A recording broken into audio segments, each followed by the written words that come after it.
cheiro a cola, coçando os piolhos, de frente ao aeroporto. Fantasias eróticas, domingo e segunda, 21 horas, não percam. Um pedreiro negro, sem camisa e chapéu, dizendo ao patrão branco o que está faltando na construção do mundo. Dois caras encostados na estátua da calçada do Geraldão, na inércia de uma terça nublada. O motorista do ônibus dá um banho num cara de gravata todo arrumado. É melhor evitar a mascarinha de Moraes, disse o cara pelo celular. Uma sirene da polícia bem alto, avisando ao ladrão que está chegando. Um ser humano se arrastando no alumínio do ônibus, descendo com 2 moedas de 10 centavos.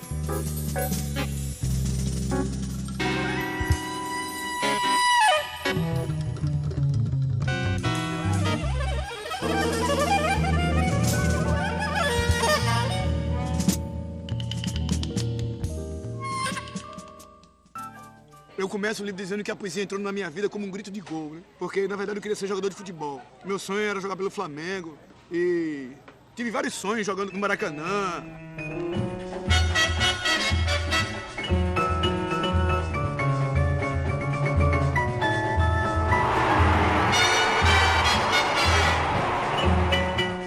Ele hoje era para ser um jogador.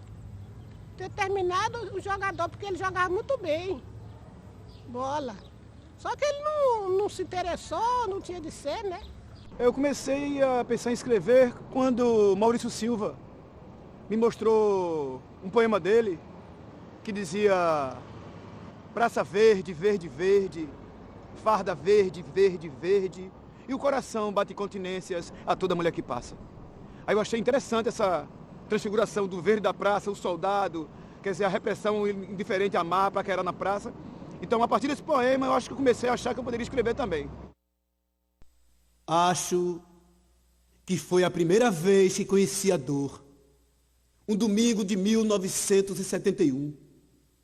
Naquele tempo, o domingo era o dia mais feliz. Minha mãe fazia um macarrão com carne de lata e quiçuco. Ficávamos brincando de mostrar a língua vermelha para provar que éramos felizes e que na nossa casa quiçuco não faltava. Era um saquinho que devia custar 10 centavos. Só hoje percebo que felicidade não tem preço. Água, açúcar, gelo e estava pronto. Meu primeiro livro foi em 1985. Eu trabalhava na Sudene como servente e já estava de saco cheio. E as pessoas me ajudaram lá a fazer o livro, me arrumaram todas as resmas. E assim, foi uma coisa muito boa porque foi um livro que me deu janela para o mundo, né?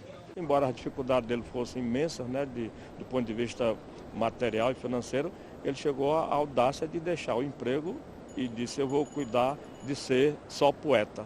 E aí eu lancei o primeiro livro, viajei para Petrolina, comecei a vender, começou a dar certo. Aí depois veio o Milton Aguiar, me levou para São Paulo, eu fiz cartão postal e comecei a ganhar grana. E aí o que aconteceu? Eu fiz camisa, cartão, aí viajei, aí comecei a ganhar grana e disse: não, dá para viver o razoável desse jeito. Porque o primeiro livro, Quem Descobriu o Azul Anil, ele é mais lirista. Então a mudança do primeiro para o segundo, ele é muito grande, depois que veio Ilusão de Ética. Que minha poesia ficou mais verossímil, e falando de violência, da coisa da cidade, e mais cronista. Eu acho que a diferença até hoje é que eu fiquei mais erótico, fiquei mais escroto, fiquei mais hilário. É isso. Ele é um gozador, é um eterno gozador. Miró é uma espécie de Vinícius de Moraes da periferia.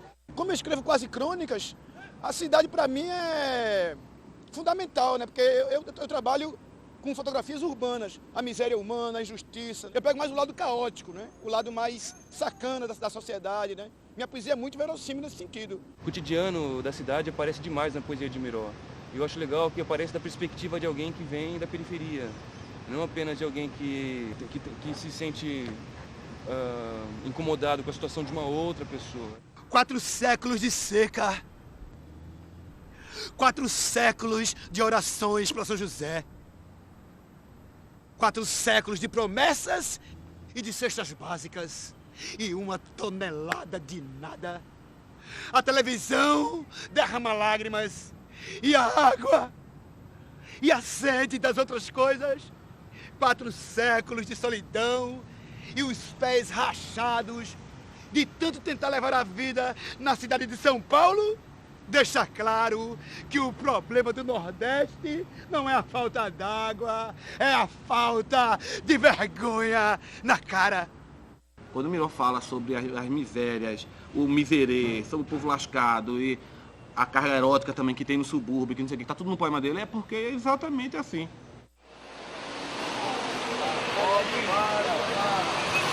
Vale A e vale B, eu compro e vendo. Vale A e vale B.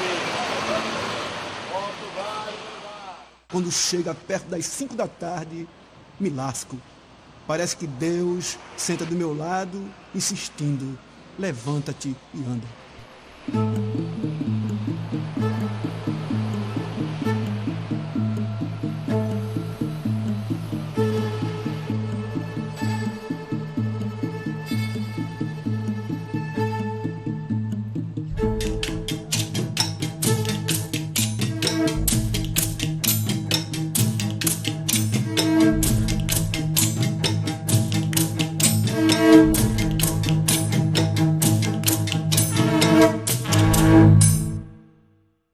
Quatro ônibus levando 24 pessoas tristonhas, solitárias. 4 horas, 1 minuto, um cigarro acendi.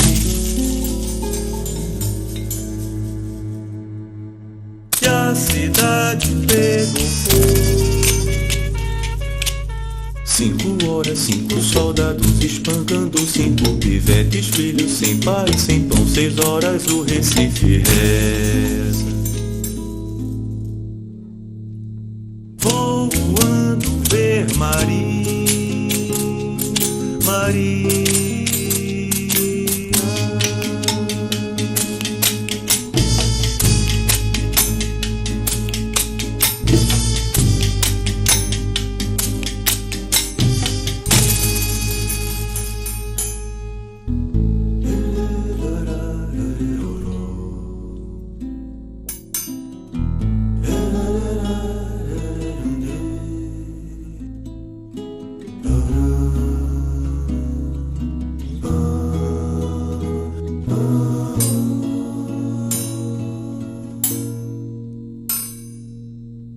Miró, para mim, é o símbolo do poeta que carrega o mundo nas costas, que carrega a dor da poesia nas costas. Pois é, o mundo não tem jeito.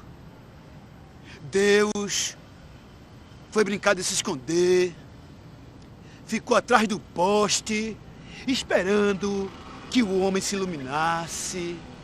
E tome bomba atômica, e tome gente catando comida no lixo, e tome torturas das ditaduras, e tome tanque de guerra no homem sozinho, de braços abertos nas ruas da China, e tome propina para simplesmente asfaltar as ruas que não são asfaltadas. É, o mundo não tem jeito. Deus atrás do poste, indignado com o aumento da conta da CELP. É, o mundo não tem jeito. Deus foi brincar de rodar peão e assim não caminha a humanidade. O grande poeta e pensador Ezra Pound, ele já dizia que o artista, e aí está englobando o poeta, e principalmente o poeta, é a antena da raça. Daí, como ele disse, ele diz coisas que a própria sociedade não quer ouvir, mas que é necessário dizer, e aí como ele está nessa condição de antenado, ele tem mesmo que dizer. Depois que eu levei umas porradas dos policiais, sem ter nada a ver, então eu comecei a escrever sobre a coisa social mesmo. Vou devolver as porradas com poemas porrada. Não vou nem para processar, porque não vai adiantar nada. Então eu comecei a processar eles com minhas poesias. Né? Claro que eu acho sacanagem esperar os 5 cruzeiros do cobrador. Como também não acho careta colar fotos de ídolos na parede do meu quarto. Você conhece alguém que nunca tenha sentido vontade de ficar sozinho? Não, nenhuma vez. Olhe, veja bem, no dia 5 de agosto, eu levei umas porradas de um policial, só porque estava sorrindo. Assim já é demais, comenta o leitor. Eu estava tão inocente que por um instante pensei, não ser eu aquele, mas era. Aí a dor foi maior. Para que valem os 3x4 da fotografia? Se já nem sei se as mulheres que amei não viram a paisagem do meu rosto ou faltou tinta no meu abraço.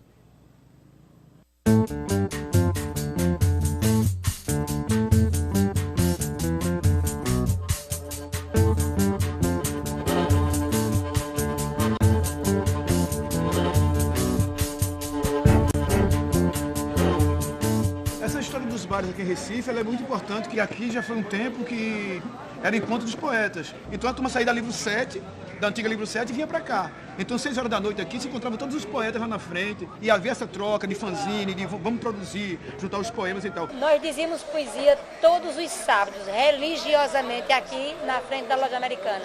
Às 10 da manhã, pegávamos um banco, subíamos em cima do banco e começava o recital, até meio-dia. E é a primeira vez que a poesia, sem ser a poesia de cordel, faz isso em Recife. Existia o movimento dos escritores independentes, né, no país todo, onde o foco no começo foi Rio e São Paulo. Agora Recife foi uma coisa que aqui era É um celeiro, bicho. É um celeiro. Eu acho que foi onde vingou. A cada 10 metros você encontra um poeta, né? Ou encontra um artista de outra área.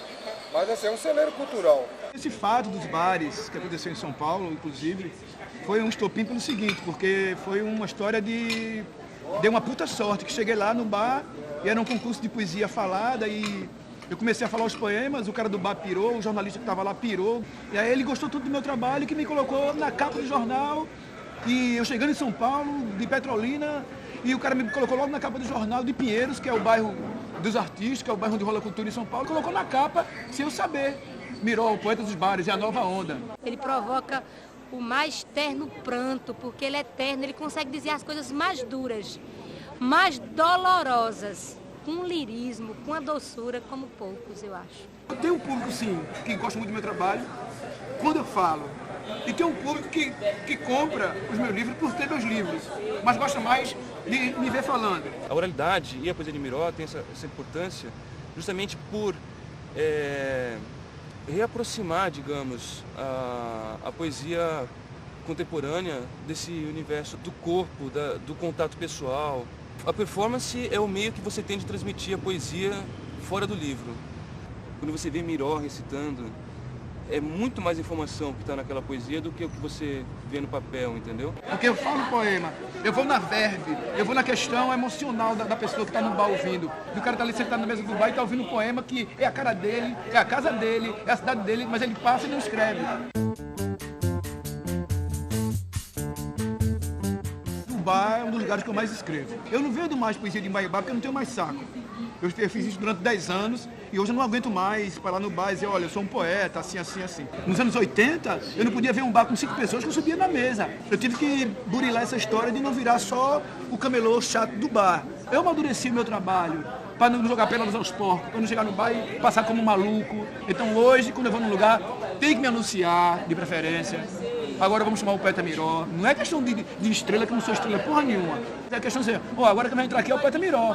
Para não parecer um maluco, lá vem esse maluco. Esse estilo marginal, alternativo, contracultural, ele sempre foi visto como um estilo menor, secundário, de menos valor, diante do padrão grego, por assim dizer. Essa guerrinha com a academia, com o estabelecimento intelectual, ela sempre houve, né? E a meu ver, ela sempre vai haver, porque na verdade há uma disputa ideológica aí também. Um dos pilares da luta da cultura alternativa é a luta contra essa normalidade estabelecida, que na verdade não é uma normalidade, mas uma pseudo-normalidade. E a cultura popular, em boa parte, não faz essa crítica.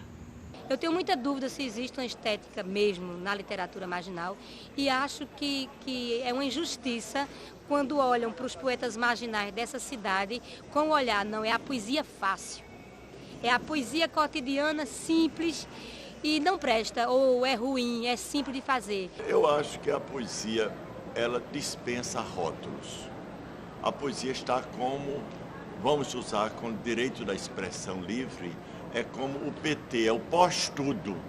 Então, o importante da poesia é que não seja marginal, nem independente, nem alternativa, nem de vanguarda, nem de retaguarda. Ela tem que ser poesia substantiva, pós-rótulos. Eu não queria mais essa história de meu nome tá não, Miró, poeta marginal. Não sou poeta. Eu acho que essa história já, para mim já secou, já deu o que tinha de falar, não tem mais nada a ver não, uma coisa com a outra. Poesia marginal era por ser medida à margem das editoras, só isso. Miró é a massa bruta, sabe? Em total estado de aceitação por ele mesmo, assim, sabe? Sensível, bruta no sentido que eu digo que ele não, sabe? Não, ele é ele, sabe? Ele é ele, sabe? E ele nesse ser-se, né? Ele não se cerceia, né? Ele é bipolar, ele pode viajar nos polos, ele pode ir de uma profunda depressão para um grande estado de alegria e novamente para, sabe, ele se meandra assim do estado de espírito e do estado de personalidade também. Se não existisse o nosso senso de humor, ou o mínimo de consenso de humor, a tragédia brasileira seria muito mais insuportável. E a poética de Miró faz com que a gente suporte, não em berço esplêndido, não com essa aragem maravilhosa que eu estou sentindo agora, mas faz com que a gente encare a tragédia brasileira de uma maneira mais corajosa e até mesmo mais lúdica. Eu acho que Miró é um dos maiores presentes que essa cidade tem. Acho que a poesia de Miró faz uma absoluta diferença na poesia de Pernambuco hoje. Ele é emocionante, lírico e ele é tão urbano e tão fraterno que carece de explicação. Quando eu leio a poesia de Miró, eu me arrepio, me dá vontade de chorar, porque ele fala das coisas tão próximas, com tanta verdade, com tanta fraternidade. E ele junta uma coisa absolutamente importante. Ele é a própria poesia dele.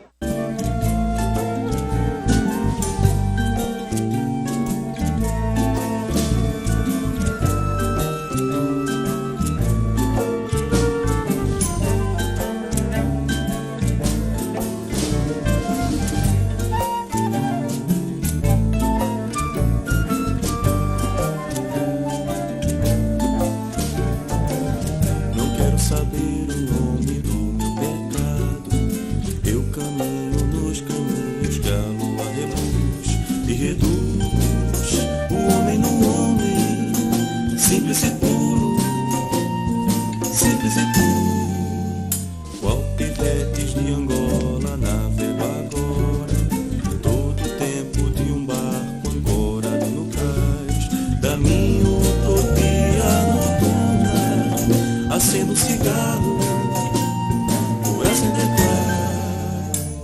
A energia é outra coisa mais bela e não cabe entre os dedos meus. E quando amo, é o mundo que ama, é o mundo que ama.